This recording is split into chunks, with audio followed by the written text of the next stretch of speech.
I'm happy to say that after 4 months, my video claiming to contain everything we know about the Gold Lantern is finally outdated. We just got a whole lot of new information to chew on in the pages of Legion of Superheroes number 10 and a little bit in number 9, and it may not seem like much, but our understanding of who and what the Gold Lantern is has actually increased dramatically since the last time I did a video on it. The first bit comes in Legion of Superheroes number 9, where we find out that they're not called the Gold Lantern Corps, they're the Lantern Order of the Gold. And the way the Gold Lantern talks to the leader of the United Planets makes it sound like the two organizations have some sort of understanding that lets them both operate without getting in each other's way. Then in Legion number 10, we go to Oa, and there's a lot going on here. So the Gold Lantern explains that he's come to Oa to deliver the villain of the previous arc, and he presents the bad guy to the Elders of Oa.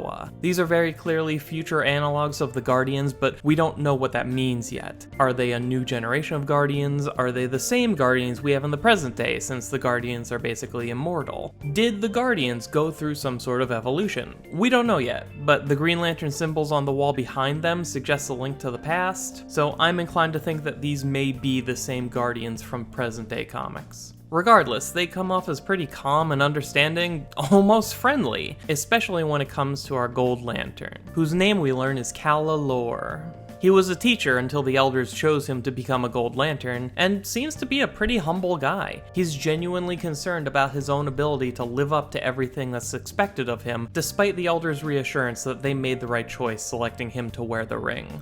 Now, if you zoom in on the image of his old teaching days, you'll see something curious. Kala-Lor is speaking to his students with a large pink diamond-like object over his head, which reminds me a lot of what the Star Sapphires use to affect the minds of others. We saw this most often in Green Lantern New Guardians, when Kyle wore one himself to try and work through some hurtful memories, and later as the White Lantern, Kyle put some of these crystals on Syrian soldiers to get them to stop attacking a town. If that's what this is, then it's possible that the legacy of the Star Sapphires is the ability to influence the hearts of others, which would mean Kala-Lor is either an incredibly kind, helpful person, or a deceptively dangerous and manipulative one.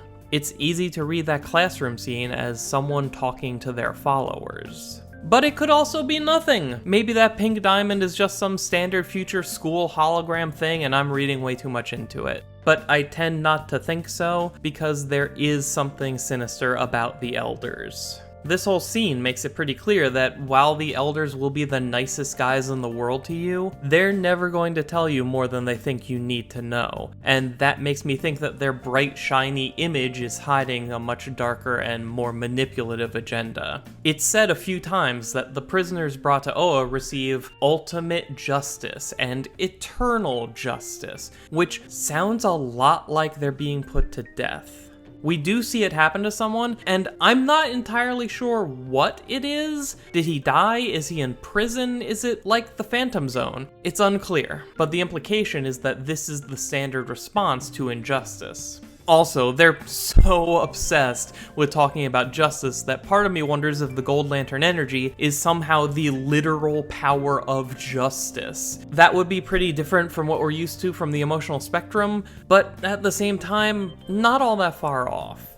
Not only is the Lantern Order of the Gold not a typical Lantern Corps, it's cosmic on a whole other level. The Elders refer to Kala-Lor as both the chosen Gold Lantern and the Gold Lantern of this dimension, meaning that Kala-Lor may be the one and only Gold Lantern in the main DC universe, which would also suggest that every other dimension also has a single Gold Lantern of their own. And I really hope this is what they're saying, because it could take advantage of a pretty obscure detail that usually gets forgotten. The fact that in all of the multiverse, there is only one planet Oa. So if you're on Earth 3 or Earth 17 or Earth 51 and you travel to Oa, you're traveling to the exact same physical planet that exists in every universe simultaneously. No story has ever really played with that, or even dug into what that could mean, but it's the perfect setup for the Lantern Order of the Gold to be a corps patrolling all of existence, with members assigned to entire universes and dimensions instead of space sectors, using Oa as a central hub to watch over all of it.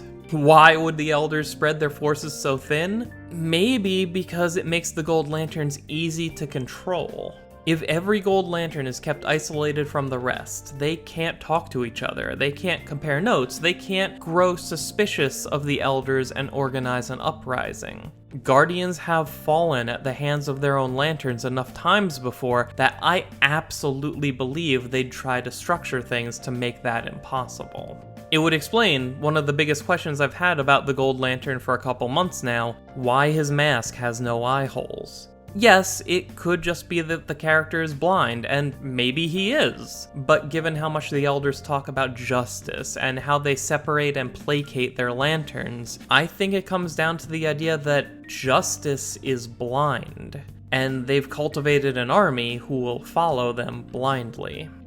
And on top of everything else, the Elders of Oa give us one more big tease, saying that the difference between the original lanterns and Oa of today is the discovery that the spectrum has a greater purpose, and that purpose could bring the balance this galaxy has been long in need of. So the reason we have Gold Lanterns is that at some point between the present day and the 31st century, the Guardians believe they have discovered what the emotional spectrum is actually for, and it changes everything.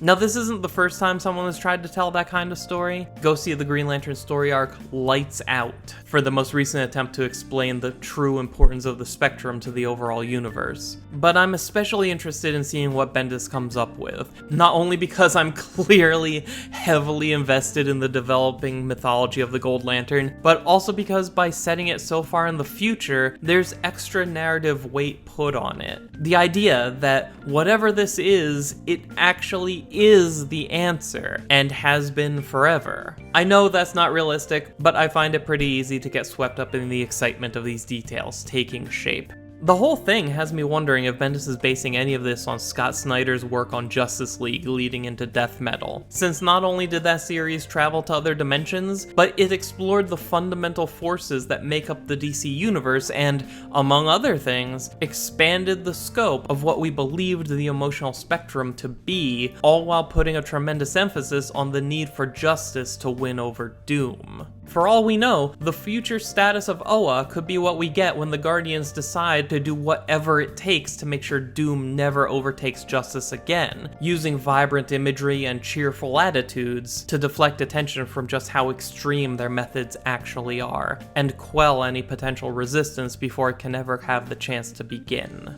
But that's just where my brain goes when I read this issue.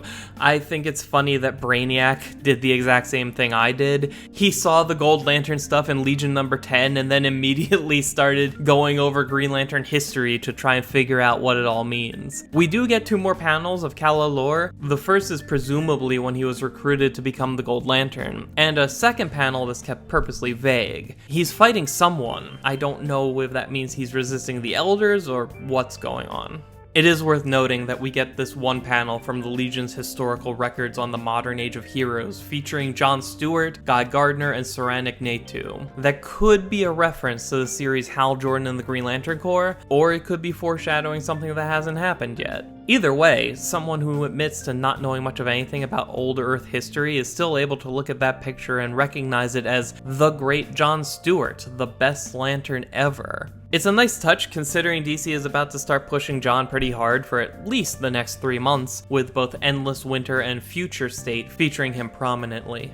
And that's where they leave it this time around. The solicitation for issue 11 promises to delve into the mystery of the Gold Lantern in a way that makes it sound like we'll keep getting clues and breadcrumbs in the coming months before anything big happens. And I'm here for it, because thinking about this stuff is a lot of fun for me. And I'm particularly interested in what Bendis said about how it's been so long since there was a Legion book, and how so much has happened to the Lanterns and the DC universe in that time that could shape the Legion's future. There hasn't been a Legion book since the middle of 2013, and the DC universe has changed a lot since then. Rebirth, Doomsday Clock, Dark Knight's Metal, Dark Knight's Death Metal, any of it could be playing a part for all we know. And then there's Justice League, showing us the emotional spectrum is actually broader than we ever knew, while Far Sector shows us that staple emotions like willpower actually have more nuanced layers than we thought. There are so many ways they could go with this. I can't wait to see what they pick. And as soon as they do, you know I'll be back to talk your ear off about it. In the meantime, tell me what you think about all this in the comments below. You can follow Mosaic Comics on Twitter, and the script for this video is available at mosaiccomics.blogspot.com. Links in the description below. Thank you all for watching, my name is Dan, and we'll talk again soon.